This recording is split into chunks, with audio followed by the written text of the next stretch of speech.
ভাঙড়ের প্রতিবাদ সভা থেকে নওশাদ সিদ্দিকীকে আক্রমণ। নওশাদকে জঙ্গি নেতা বলে উল্লেখ শওকত মোল্লার। হুগলিতে বসে ভাঙড়ে অশান্তি পাকানোর চক্রান্ত, ষড়যন্ত্র করার চেষ্টা করছেন বিধায়ক নওশাদ সিদ্দিকী। এলাকার উন্নয়ন না করে ছেলে মেয়েদের হাতে বন্দুক বোমা তুলে দেয়া হচ্ছে, অভিযোগ ক্যানিং পূর্বের বিধায়ক শওকত মোল্লার।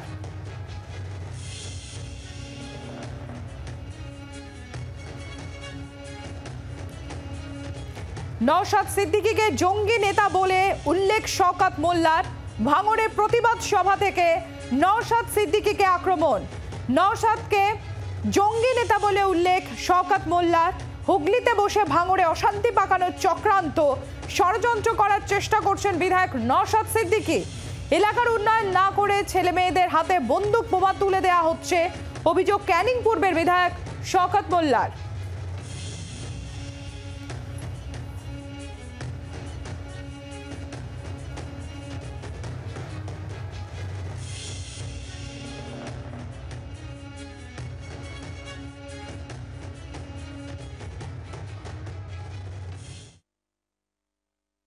শুধুমাত্র বলেছিল যে ছেলে মেয়েদের হাতে খাতা কলম ধরিয়ে দেব। আজ এই অপদার্থ বিধায়ক খাতা কলম তো দূরের কথা, আজ সেই যুব সমাজের হাতে বন্দুক বোমা গুলি ধরিয়ে দিচ্ছে। আমাদের এই বামুনঘাটাতে প্রায় 12 থেকে 14 জন তৃণমূল কংগ্রেসের কর্মী, কারোর হাত ভেঙে দেওয়া হয়েছিল, কারোর পা ভেঙে দেওয়া হয়েছিল, কারোর মাজা ভেঙে দেওয়া হয়েছিল। ভয়ঙ্কর পরিস্থিতি তৈরি করেছিল একটা সন্ত্রাসবাদী জঙ্গি নেতা। আজকের গোটা ভাঙড়ের মাটিতে এই ধরনের কর্মকাণ্ড করেছে। শওকত মোল্লা সাহেব আমার সম্পর্কে ইতিপূর্বে অবাঞ্ছিত মন্তব্য করেছে, তার জবাব কিন্তু আমি কোর্টের মাধ্যমে নিচ্ছি। মামলা চলছে, তাকে কোর্টে টেনে হাজির করেছে। আবারও যদি এই ধরনের কোনো মন্তব্য করে থাকে, আমি ভিডিও আমার কাছে এসে পৌঁছায়নি, আমি দেখব, তাকে আবারও কোর্টে টেনে নিয়ে যাব। ওর অবাঞ্ছিত মন্তব্যের জবাব আমি অবাঞ্ছিত মন্তব্য করে দেব না, আমি আইনের মাধ্যমে এর জবাব দিয়ে চাইব। এবং যে কথা বলেছে আইনের মাধ্যমে তাকে প্রমাণ করতে হবে, না হলে তার বিরুদ্ধে মানহানি মামলা আমি করব। আমাদের প্রতিনিধি প্রসেনজিৎ সর্দার রয়েছেন আমাদের সঙ্গে, সরাসরি চলে যাব প্রসেনজিতের কাছে। প্রসেনজিৎ, এদিকে শওকত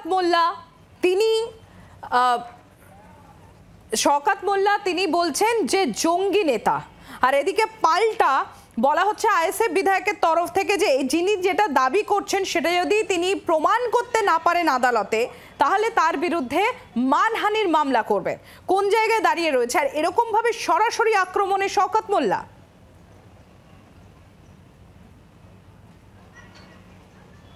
দেখো, সেটাই কিন্তু ভাঙড়ের রাজনৈতিক জায়গা থেকে কিন্তু উঠে আসছে এবং প্রকাশ্য মঞ্চ থেকে ভাঙড়ের এই যে অবজারভার শওকত মোল্লা, যিনি ক্যানিং পূর্বের বিধায়ক, তিনি প্রকাশ্য মঞ্চ থেকে কিন্তু পরিষ্কার জানিয়েছেন যে নওশাদ সিদ্দিক একজন জঙ্গি নেতা।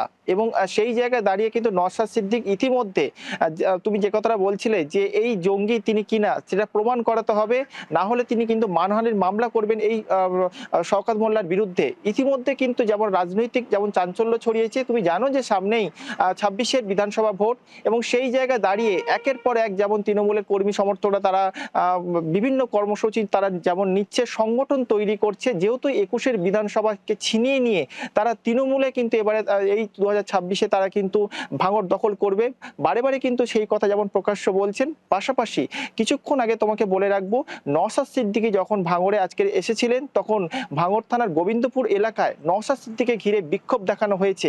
কেন শওকত মোল্লা তিনি প্রকাশ্য মঞ্চ থেকে দাবি করেছিলেন তিনি একজন ব্যর্থ এই বিধায়ক, তিনি এই ভাঙড়ে কোনো উন্নয়ন করেনি। তিনি যখনই উন্নয়নের কথা বলেছিলেন সেই উন্নয়ন একটাও তিনি কিন্তু এখনো পর্যন্ত নওশাদ সিদ্দিকীকে জঙ্গি নেতা বলছেন।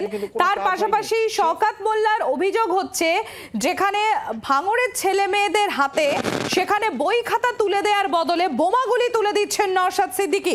সরাসরি আক্রমণ।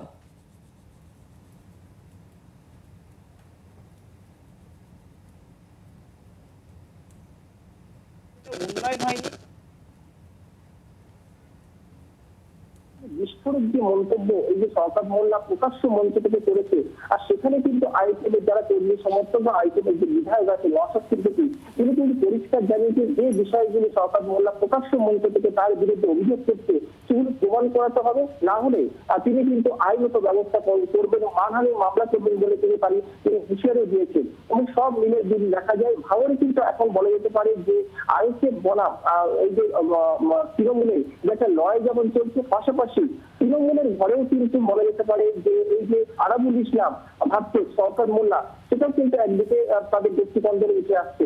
সব মিলিয়ে যেমন প্রকাশ্য মঞ্চ থেকে যখন একে অপরের বিরুদ্ধে অভিযোগ, তারপরেও আজকে দেখা গেল নওশাদকে ঘিরে বিক্ষোভ। নওশাদ জানিয়েছেন ঘটনাস্থলে তিনি যখন পৌঁছেছেন তখন তাদের সাহস হয়নি, তৃণমূলের কর্মীদের সাহস হয়নি বিক্ষোভ দেখানো, কিন্তু তাদের কর্মীদেরকে ধাক্কাধাক্কি হয়েছে। ঘটনাস্থলে ভাঙড় থানার বিশাল পুলিশ বাহিনী ঘটনাস্থলে গিয়েছে এবং ভাঙড়ের যিনি আহসান মোল্লা, যিনি ওই এলাকার নেতা আছে গোবিন্দপুর এলাকা, তিনি ঘটনাস্থলে যাওয়ার পরে তখনই কিন্তু এই বিক্ষোভ থামে এবং তাদের একটাই দাবি যে যত এই যে নওশাদ সিদ্দিকী ভাঙড়ের বিধায়ক হওয়ার পরে তিনি কোনো ভাঙড়ের উন্নয়ন করেনি, তাতে ভাঙড়ের ছেলে মেয়েদের হাতে বোমা বন্দুক তুলে দিয়েছে বলে যেমন শওকত মোল্লা দাবি করেছেন, তেমন এই কর্মী সমর্থক তারাও কিন্তু একই কথাই বলছে বলে কিন্তু এই কিছুক্ষণ আগে আমরা জানতে পারছি। অনেক ধন্যবাদ প্রসেনজিৎ। আমরা কথা বলছিলাম, আমাদের প্রতিনিধি প্রসেনজিৎ সর্দার ছিলেন আমাদের সঙ্গে। আর যেরকম আপনাদের জানাছিলাম যে শওকত মোল্লা আর নওশাদ সিদ্দিকী এদের বাকযুদ্ধ আর থামছে না। বিগত দিনে ঠিক একইভাবে বাইরে থেকে সমাজবিরোধী নিয়ে এসে পুলিশের বিরুদ্ধে গুলি চালানো, পুলিশকে হেনস্থা করা, ঠিক একইভাবে আবার আজকে সেই বাইরে থেকে সমাজবিরোধী এনে এই ঘটকপুকুর শান্তিপ্রিয় এলাকা, সেই এলাকায় অশান্তি তৈরি করার চেষ্টা করেছিল। আপনাদের বিরুদ্ধে ওঠা অভিযোগ না, সম্পূর্ণ ভিত্তিহীন। আসলে উনি বিধায়ক, উনি আসবেন, আসুক, কোনো আপত্তি নেই, কিন্তু সমাজবিরোধী নিয়ে আসছেন কেন? ওনার তো সেন্ট্রাল ফোর্স আছে, সিকিউরিটি আছে, কোর্ট ওনাকে দিয়ে রেখেছে। এরপরে এই ধরনের সমাজবিরোধীগুলোকে নিয়ে আসা খুব দরকার ছিল। আমি তীব্র নিন্দা করছি এই ধরনের কর্মকাণ্ড করার জন্য। না, ঘিরে ধরে বিক্ষোভ দেখাবার সাহস ওদের নাই, এটা দায়িত্ব নিয়ে বলতে পারি।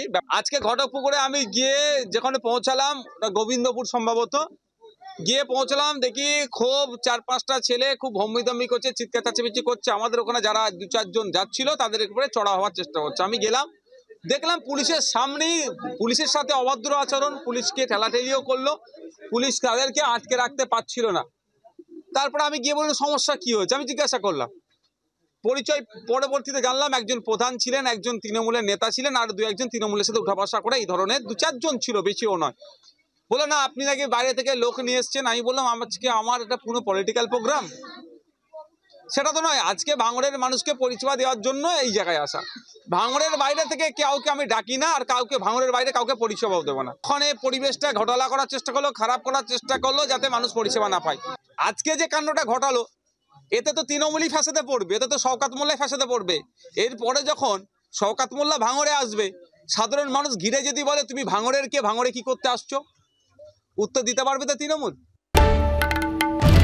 বাংলার আওয়াজ, বাঙালির আবেগ, জি 24 ঘন্টা।